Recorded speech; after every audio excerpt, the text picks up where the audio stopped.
pagkakakuha ko ng mga info is every 15 days ang pasahod. Kaya sa mga taga-Canada, paki-correct nyo ako kung ang pasahod pa dyan is every 15 days, definitely every 15 and 30th of the month. 15 and 30th. Kaya sa mga taga-Canada, comment kayo dyan kung tama ba yung pagkakaalam ko.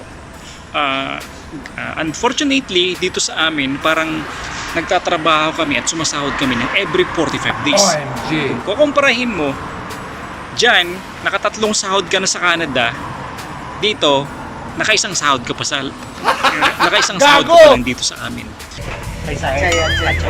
कुसुसाङपु कस्तो छ कस्तो छ ठिक छ राम्रो छ apa kabar Ma? Hai, alhamdulillah baik. Malaso. Assalamualaikum abad.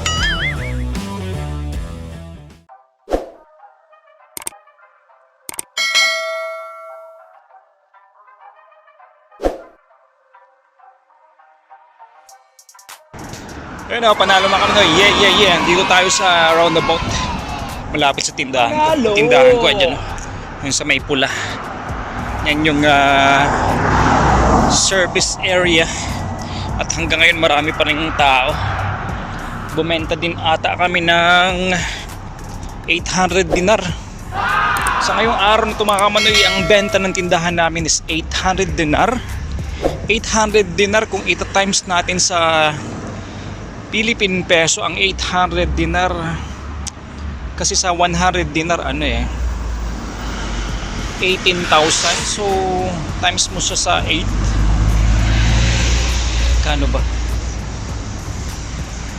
8 times 8, 64. 8 plus 64, kano ba? 800 dinar times 180. So sa 800 80 times 8, 640. So nasa 140,000. Tama ba ako? Tama ba ako, Mamanoy? 140,000 yung benta namin ngayong araw. Ito yung tindahan namin. Asan na yan? Hindi makita. Ayun na. Yung may pula yan sa gitna. Yan. So ngayong araw na to, which is regular day lang siya kasi ngayon is Monday. Bumebenta ang tindahan namin ng 140,000 mga kamanday. Ganun kalapit dyan. Oh, yeah! At ang operation ng tindahan namin from 2 p.m. until 1 a.m. in the morning. So hindi kami 24 hours. Nag-ooperate lang kami ng 11 hours at kumakana ng 100,000, 140,000. Alright, ngayon pag-usapan natin yung sahod kasi nakakaburat talaga, no? Nakaka-bad trip talaga.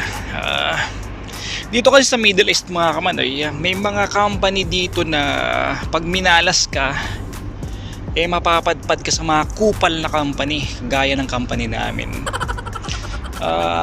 Mga buraot na company yan kasi ang kaburautan ng company namin, hinihintay mo na yung benta ng Webes sa Biyernes. Ay, dito mo sakala mamaya tayo patuloy tayo kasi andito na service ko mga kamanay. Pero tuloy natin mga kamanay yung nabitin na usapan noong nakaraang Lunes ngayon, so ibig sabihin dumaan na ng Martes, Merkules, Webes kasi Webes na ngayon At anong petsa na ngayon? Petsa 15 na. 15 o 14. So dito kasi sa Kuwait, may mga company dito na ang pasahod every 27 ng buwan. Panalo! Yung dati kong trabaho nung sa oil and gas ako, every 27 pag dumaan siya ng 28-29, delay na yun mga kamanay. At mayroong mga company din dito sa Kuwait na ang sahod first week. Panalo! At ang pinaka worst dito, ang pinakamalupit yung company namin. Kasi sumasahod kami usually 12-13 ng kada buwan. Pero ngayon inabot na ng 15 Ina-expect namin nung 12 nung linggo nung office day. First day ng regular day. Ngayon na siya, Webes na. So pag minalas-malas, pag wala pa ngayong Webes na pitsa 15, baka mangyari ito, dadaan pa ng Biyernes, Sabado, which is weekend na dito. Kasi pag Biyernes, Sabado dito, walang pasok sa Kuwait. Kasi sa Pilipinas sa atin, di ba, sa Pilipinas, ang walang pasok is Sabado, Linggo. Dito sa Kuwait, Friday, Saturday. Yan. So pag wala pa mamaya, Webes, dadaan pa siya ng Friday, Saturday, which is walang office. So probably, definitely, ang sahod namin Lunes pa. Pag minalas pa talaga, sa linggo pa, anong petsa na yun? 15, 16, 17, 18 na. May time dito sa company namin na inabot kami ng petsa 20. Yun yung pinaka-memorable. Pinaka-memorable na pasahod, ano? Diyan kasi sa Canada, di ko alam sa mga taga-Canada. Sa pagkakakuha ko ng mga info is every 15 days ang pasahod. Kaya sa mga taga-Canada, paki-correct nyo ako kung ang pasahod pa dyan is every 15 days. Definitely every 15 and 30th of the month. 15 and 30th. Kaya sa mga taga-Canada, comment kayo dyan kung tama ba yung pagkakaalam ko. Unfortunately, dito sa amin, parang nagtatrabaho kami at sumasahod kami ng every 45 days. Kung kukumparahin mo, dyan, nakatatlong sahod ka na sa Canada, dito, nakaisang sahod ka pa lang dito sa amin. Ganun kalapit ang company namin. Ang company namin, pwede mo na siyang awardan ng plaque. Kung hindi nga, baka pwede na natin siyang bigyan ng estatwa. Kasi sa lupit magpasahod, sa lupit ng delay magpasahod, ang ina napapamura talaga. Kasi unang-una mga kamanoy,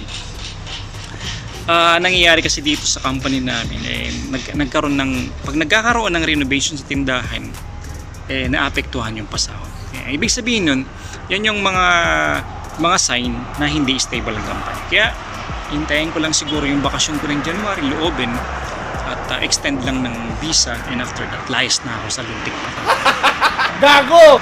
Sumahod na ang Canada ng 3 beses.